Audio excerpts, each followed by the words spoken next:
Mesdames et messieurs, bonsoir et bienvenue sur Sahel TV. Tout de suite, les principaux titres de ce journal. L'Assemblée nationale a adopté aujourd'hui le projet de loi autorisant la signature du contrat-programme entre l'État mauritanien et la Société nationale des forages et puits pour la période 2019-2022. Le ministère de l'Éducation nationale et de la formation professionnelle a publié aujourd'hui les résultats de la première session du baccalauréat 2018-2019. Le taux de réussite est d'environ 11%. Le Mali s'achemine vers la fin de la crise dans le centre du pays. Les groupes d'autodéfense Peul et Dogan ont convenu de mener des patrouilles mixtes dans les zones à risque.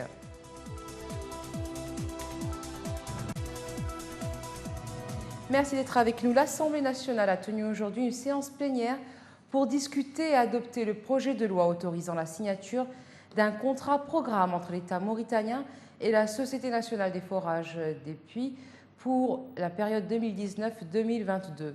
Le gouvernement était représenté par la ministre de l'Hydraulique et de l'Assainissement, Mme Naha Menthamdir Mouknas. Dans son exposé, la ministre a indiqué que le projet de loi autorisant la signature de ce contrat-programme entre l'État mauritanien et la Société nationale des forages et puits revêt une importance capitale et permettra la réalisation de 300 nouveaux forages pour une enveloppe de 150 millions de nouvelles ouguias.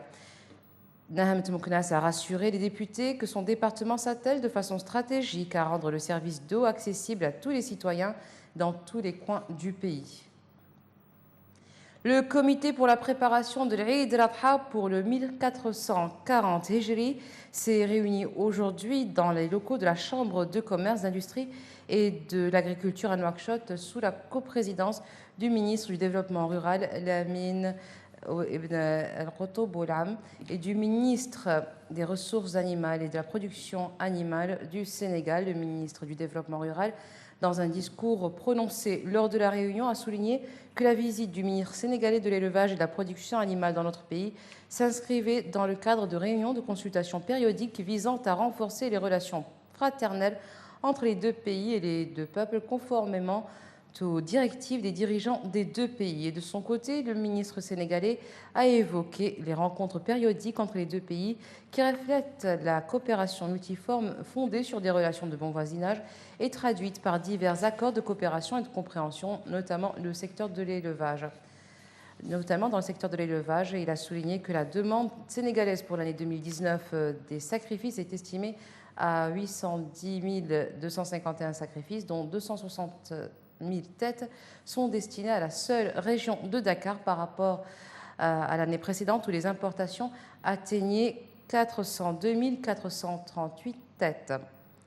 Le ministère de l'Éducation nationale et de la formation professionnelle a publié aujourd'hui les résultats de la première session du baccalauréat 2018-2019. Le taux de réussite est de 11,7%. 4 342 candidats doivent retenter leur chance dans quelques semaines pour la deuxième session. C'est récidivé. Les bacheliers 2018-2019 sont désormais connus. Ils feront leur rentrée à l'université au cours de l'année académique 2019-2020. Le ministère de l'Éducation nationale a délibéré les résultats de la première session. Le Bac A a enregistré le plus faible taux de réussite. Ils étaient 44 717 candidats à tenter leur chance pour avoir leur ticket pour l'université. Mais le taux de réussite à la première session est caractéristique de la particularité du bac mauritanien, 11,07%, un taux assez faible comparé à ceux de la sous-région. Le bac C enregistre un taux de réussite de 23,15% à la première session, le bac D 9,23%, lettres originelles bac O 7,2%, le bac technique 17,91% et le bac A 1,04%.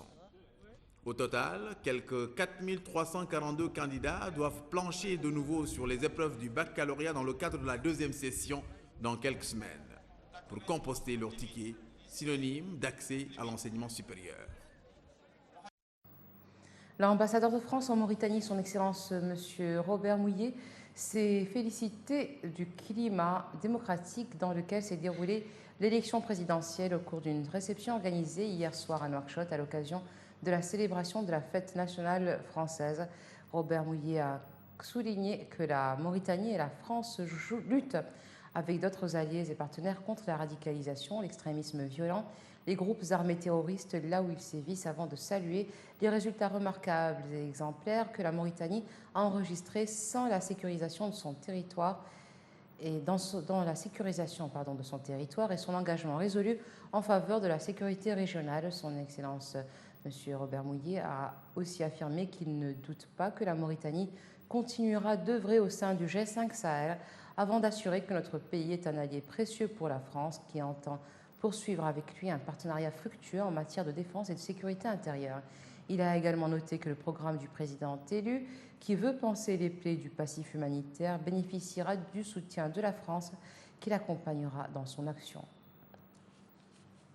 Les travaux d'un atelier régional pour la vulgarisation de la stratégie genre du projet régional de l'initiative Irrigation Sahel ont débuté aujourd'hui à Apar, organisé par le ministère du Développement rural avec l'appui de la Banque mondiale et le Comité inter-État de lutte contre les effets de la désertification au Sahel, le CILS. L'atelier portera sur différents sujets en relation avec le thème de la rencontre, comme l'adoption de l'approche genre, l'exécution et l'évaluation du projet d'appui régional à l'initiative Irrigation au Sahel, la valorisation du rôle des femmes rurales et leur association au processus de développement économique et social local.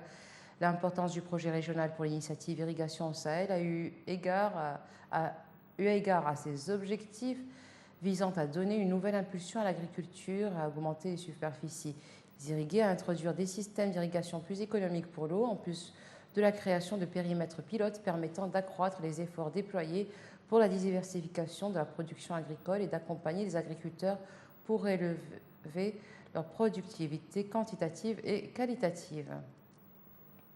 Le tabac, appelé localement Meneige, n'est pas cultivé en Mauritanie. C'est un produit importé, mais il fait l'objet d'un traitement ingénieux et d'un travail de fourmi par des mains habiles de femmes pour qui le bonheur est au bout de l'effort. Retour à ces récidivés. Le tabac dans cet état brut sent fort. Il dégage une odeur agressive et suffocante. Cette femme n'a pas d'autre choix. C'est sa source de revenus. Elles sont nombreuses à vivre du tabac, ces femmes qui occupent l'espace public de l'une des allées du marché de la capitale. Nous sommes des citoyens pauvres. Nous vendons les kilos à 150 ouguiya. C'est une activité qui ne rapporte pas beaucoup, mais elle nous permet de vivre dignement. Le tabac appelé Mounige est une alternative à la cigarette, trop chère pour certains clients. Nos clients sont souvent des gens qui ont des revenus modestes. Le tabac est plus accessible que la cigarette. Ces travailleuses du tabac refusent la dépendance. Elles sont conscientes des dangers de leur activité pratiquée dans des conditions qui les exposent à plusieurs pathologies. Mais pour elles, c'est presque une résignation. Le Mali s'achemine vers la fin de la crise dans le centre du pays. C'est en tout cas le vœu des différents protagonistes du conflit qui s'accusaient mutuellement. Les groupes armés Peul et Dogon ont signé un accord de paix dans lequel ils s'abstiennent de tout affrontement. Les groupes d'autodéfense Peul et Dogon ont convenu de mener très prochainement des patrouilles mixtes dans le centre du pays. Des acteurs de la société civile se sont eux aussi engagés à œuvrer pour le retour de la paix. Et c'est dans cet ordre d'idées que les deux parties s'apprêtent à organiser dans les prochains jours des patrouilles mixtes. C'est ce qu'a laissé entendre Bohémadiko Di Claude, le porte-parole de la coordination des mouvements armés Peul du centre du Mali, qui dit voir le vivre ensemble comme seule volonté. Pour sa part, le porte-parole du mouvement d'autodéfense Dogon dans Nan Ambasagou, Marcelin Guinguéré, s'est réjoui de la mise en place de la coordination des mouvements armés Peul du centre. Cela, dit-il, permettra d'avoir un seul interlocuteur et selon lui, les deux parties souhaitent tourner la page en allant vers une paix définitive. 10 personnes ont été tuées et 5 autres blessées dans une attaque armée menée par environ 300 hommes sur le village de Kirtawa au nord-ouest du Nigeria. C'est ce qu'a annoncé la police nigériane.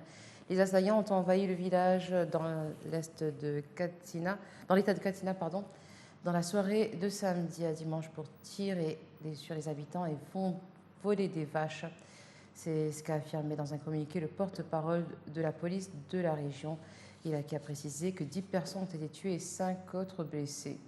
Les criminels ont mis le feu à 5 voitures et 4 motos après avoir volé un nombre non identifié de vaches. La police affirme que les hommes armés ont ouvert le feu sur des forces de sécurité qui arrivaient sur les lieux, crevant les pneus d'un véhicule blindé et blessant un officier avant de prendre la fuite. Au Soudan, une personne a été tuée par des paramilitaires, 7 autres blessés. L'incident s'est produit dans la ville d'Assour, dans l'état de Sennar, après un rassemblement d'habitants selon des médecins et des témoins. Ces derniers ont battu le pavé pour réclamer le départ de leur ville. Des forces de soutien rapide, un redouté groupe de paramilitaires. Et sur le volet des négociations entre militaires et contestataires, l'issue se fait attendre. Cela fait maintenant plus d'une semaine que le pays attend la signature d'un accord de partage du pouvoir. Le compromis avait été annoncé la semaine dernière. Il prévoyait une transition de 3 ans et 3 mois ainsi qu'un partage des postes dans le Conseil souverain, l'organe qui doit diriger le pays jusqu'aux élections. Mais le dialogue traîne. Il devait reprendre hier soir, mais a de nouveau été reporté à demain mardi. L'ancien ministre irakien de l'Intérieur, Bakir Jabr el-Zubaydi, a annoncé avoir eu des nouvelles du fondateur de l'organisation de l'État islamique, aujourd'hui dans la clandestinité. Abou Bakr el-Baghdadi ne se trouve pas en Irak. Les informations que j'ai obtenues affirment qu'il se trouve actuellement en Libye et qu'il va bientôt diffuser un discours appelant à réactiver des cellules dormantes en Irak. C'est ce qu'il a confié aujourd'hui à un site web. Al-Zubaydi a également prévenu que l'État islamique allait tenter de conquérir une partie de l'Afrique en menant des attaques contre l'Égypte et la Tunisie à partir de la Libye. L'Union européenne se dit prête à sauver coûte que coûte l'accord sur le nucléaire iranien, alors que Téhéran a dépassé le seuil d'enrichissement de l'uranium défini par le texte. La diplomate européenne Federica Mogherini a appelé l'Iran à revoir ses ambitions à la baisse. Nous voulons que l'Iran se conforme de nouveau pleinement à ses obligations ces prochaines années, mais nous constatons aussi que toutes les mesures qui ont été prises sont irréversibles. Alors nous invitons les autorités iraniennes à revenir sur ces mesures. C'est donc en ces termes que Federica Mogherini, chef de la diplomatie européenne, a commenté donc le sujet. L'accord sur le nucléaire iranien conclu il y a 4 ans entre Téhéran, l'Union européenne et 6 autres pays se retrouve aujourd'hui menacé depuis que le président américain Donald Trump a annoncé quitter l'accord et qu'il a rétabli les sanctions américaines contre l'Iran. Les sports pour terminer, l'Algérie s'est imposée face au Nigeria 2-1 en demi-finale de la Coupe d'Afrique des Nations grâce à un coup franc de Riyad Mahrez à la toute dernière minute du temps additionnel. Le joueur de Manchester City fait un retour en grâce pour devenir le nouveau héros national avant la finale. Et voilà, ce sera tout pour aujourd'hui. Tout de suite, le rappel des titres. L'Assemblée nationale a adopté aujourd'hui le projet de loi autorisant la signature du contrat programme entre l'État mauritanien et la Société nationale des forages et puits pour la période 2019-2022. Le ministère de l'Éducation nationale et de la formation professionnelle a publié aujourd'hui les résultats de la première session du baccalauréat 2018-2019. Le taux de réussite est d'environ 11%.